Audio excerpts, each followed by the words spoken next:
Machão, durão, sexualizado, perigoso e com... É isso que se espera do homem negro brasileiro. Como quebrar o estereótipo da nossa masculinidade? O The Very Black Talk Show começa agora. Bruno Santana, como subverter o estereótipo do homem negro no Brasil? Existem várias formas de subverter, né, esses estereótipos, e a gente começa subvertendo isso a partir do momento que a gente consegue, né, repensar as nossas masculinidades negras, rompendo com esse padrão que é branco, ocidental, cis, heteronormativo. Que a gente teve uma série de elementos aí na cultura que foram construindo esse imaginário, né, que vem aí desde a invenção do homem negro, né, o conceito de negritude, né.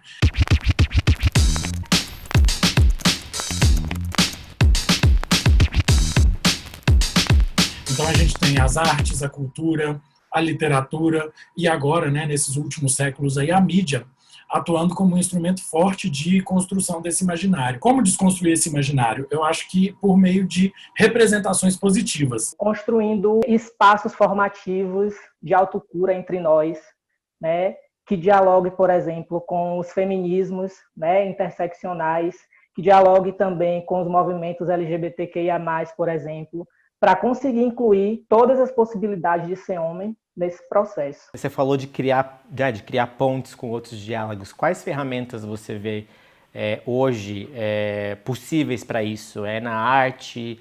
É na política? É na publicidade? Aonde você vê essas pontes sendo criadas hoje? Eu tenho visto muito movimento, Gustavo, na mídia, na desconstrução e num trabalho de reconstrução dessa imagem estereotipada, e dentro de um contexto de um mundo majoritariamente capitalista e que a gente tem potências econômicas enmarcadas por uma política liberal, a publicidade tem um papel essencial na construção desses outros imaginários, na desconstrução desses estereótipos. Então, a gente pensar assim, a publicidade, os discursos de promoção de consumo, eles são elementos importantes para a construção da identidade das pessoas. As pessoas passam a se ver na publicidade e passam a desejar e acreditar que a sua representação, a sua forma de estar no mundo é diferente. Um movimento coletivo que vai nos ajudar a pensar, por exemplo, dentro da arte, dentro da literatura, né, dentro da política. Né? Se a gente consegue representatividade nessa perspectiva dentro da política, nós vamos, de forma efetiva, conseguir, por exemplo, construir políticas públicas que combatam o encarceramento e o genocídio da população negra, né? Bruno, você consegue ver algum movimento recente que tenha contribuído para a desconstrução da imagem coletiva e popular do que é o homem negro? Esse livro, né, Diálogos Contemporâneos sobre Homens Negros e Masculinidade, né, é um livro que, a nível nacional, tem ganhado uma repercussão muito grande, porque é o primeiro livro, né, onde homens negros falam sobre masculinidades negras, e falam sobre masculinidades negras numa perspectiva outra, né? E aí você vai ter aqui a perspectiva da bicha preta, né? Você vai ver homens negros cisgêneros, né, pensando outras possibilidades de masculinidade. Você vai ter aqui, né, o artigo que eu escrevi sobre transmasculinidades negras. Os próprios filmes da indústria cultural mesmo, eles têm um trabalho interessante nesse sentido, né? Assim, a gente pegar o próprio Pantera Negra, ele traz um trabalho interessante nesse sentido. O Black King da Beyoncé, ele vai problematizar as representações de masculinidade, né? E a gente tem outros artistas dentro do próprio hip hop, dentro da própria música pop, que vem buscando isso. Dentro da arte, a gente tem, aqui em Salvador, por exemplo, a gente tem um coletivo chamado Afrobafo, que é um coletivo de bichas pretas, né, que performam masculinidades outras, e é um coletivo bem famoso, que circula todo o Brasil. Pessoalmente, Pablo Moreno, você acredita que você rompeu com esse estereótipo? Tem uma coisa curiosa para pensar assim, nessa desconstrução desse estereótipo da masculinidade do homem negro, né? E aí, para a gente pensar sobre isso, a gente não pode deixar de interseccionar aí os cruzamentos de raça, classe e gênero, né, que nos passam o tempo inteiro, né? Assim. O fato de eu existir enquanto homem preto trans, né? De uma certa forma, isso já promove uma ruptura. O ser homem negro na nossa sociedade, ele está muito associado a valores de virilidade, hipersexualização, que vão estar associados a esses valores de bestialização e animalização. Então, acho que assim, é um processo, né? Assim, eu não consigo afirmar que eu me desvencilhei completamente desse tipo de representação, mas eu estou tentando me liberar, me desvincular desse tipo de personalidade. Eu acho que a grande potência, né, da gente pensar as masculinidades e incluir outras possibilidades de ser homem é entender, né, que existem aí corpos dissidentes, esses corpos que vão estar sempre, né, subvertendo essas normas de gênero, de sexualidade, e que essa é a grande potência transformadora que a gente tem, sabe? E pensar as transmasculinidades negras enquanto potência viva e enquanto espaço de aprendizado entre nós, né? Hoje a gente tem, na política especificamente, figuras de homens negros com muito poder ou com muito próximo das estruturas de poder que reforçam a figura da masculinidade negra que a gente não quer ser reforçada. Basicamente, o deputado mais votado do Rio de Janeiro foi o Hélio Negão, que está muito próximo do presidente da República. A gente tem hoje também o diretor da Fundação Palmares, que são homens que estão muito próximos das estruturas de poder, que não entendem essa agenda que nós estamos discutindo aqui. Dentro desse cenário, você está otimista ou não? Eu, enquanto corpo dissidente, enquanto corpo de homem trans preto, eu preciso estar otimista, embora, né, o nosso contexto, né, sócio, político, econômico, nesse momento não seja tão favorável. A gente tem, por exemplo, deputados aí como o David, né, que é um homem cis gay. Nesse momento, uma vasta candidatura de pessoas trans, né, nós temos homens trans também nesse processo aí agora, que está disputando esse espaço na política. E assim a gente encerra a parte das perguntas e agora eu vou te convidar para um game chamado Serviço ou Desserviço.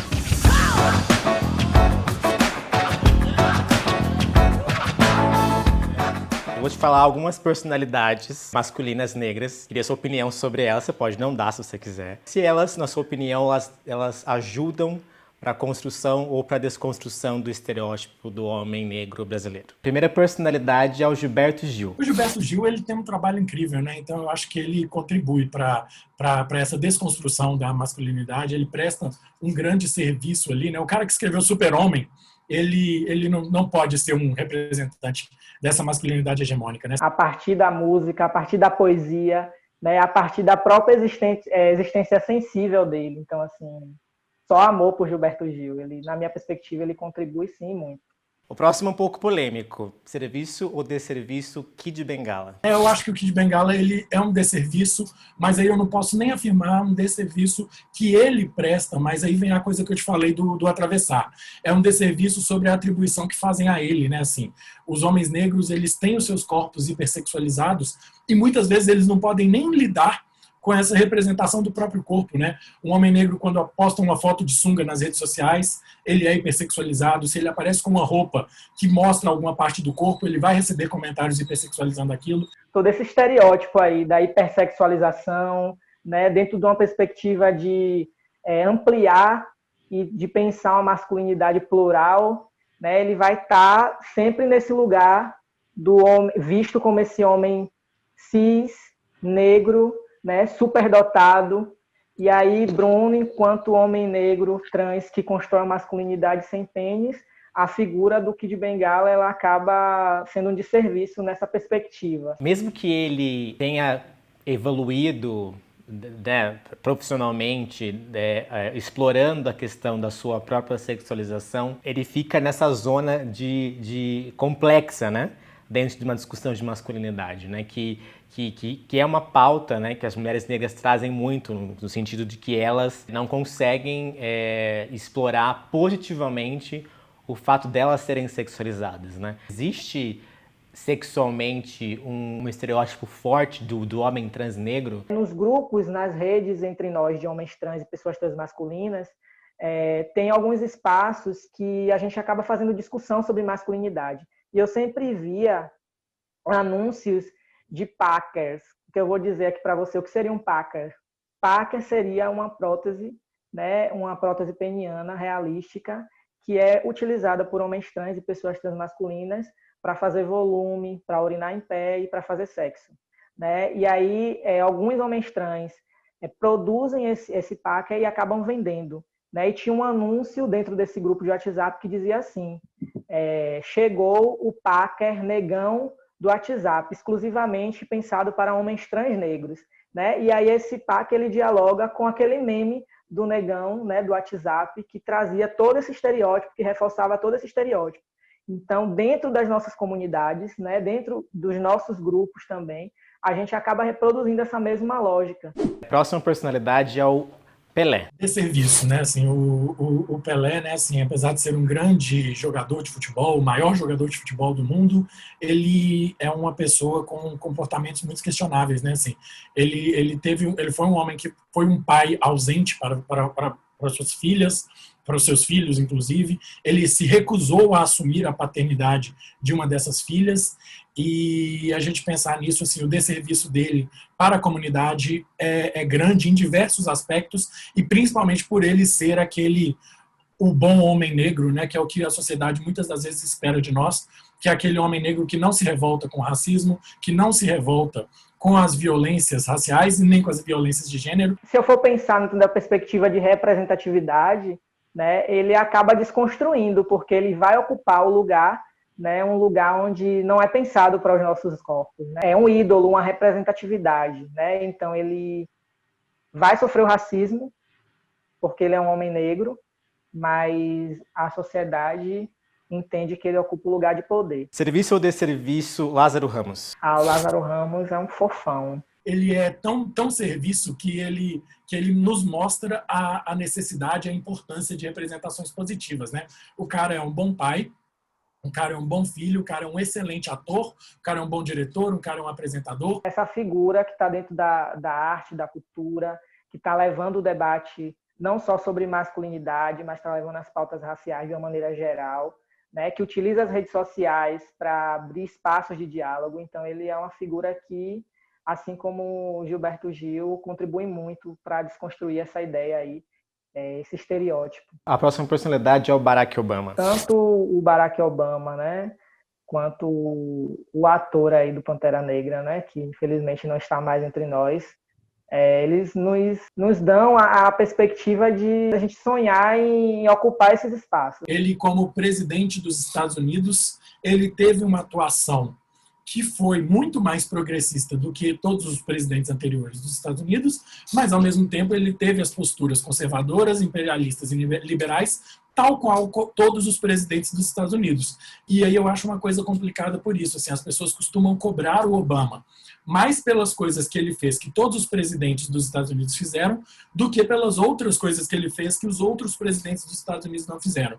Então, por isso, assim, eu tendo a ser muito respeitoso com o Obama dentro do contexto social em que ele está inserido e como presidente dos Estados Unidos. Se ele fosse presidente do Brasil, por exemplo, muitas das coisas que ele fez, que são as coisas que os outros presidentes dos Estados Unidos fazem, seriam inadmissíveis aqui.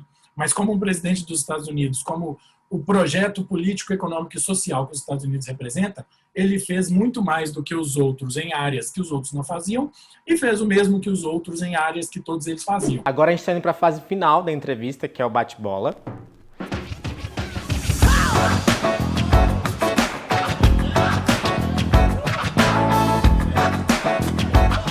Bruno, a ideia popular do masculino é? Problemática quando a gente pensa no homem negro. Equivocada. A ideia popular do feminino é? Equivocada também. Violenta e desumanizante, principalmente quando a gente pensa também nas mulheres negras. Ser homem negro é? Plagiando a Isa, quando perguntaram para ela sobre ser uma mulher negra, ser um homem negro é difícil pra caramba. É ser plural. Neymar, negro ou branco? Você não precisa responder essa pergunta e assim a gente acaba o episódio do The Very Black Talk Show com você.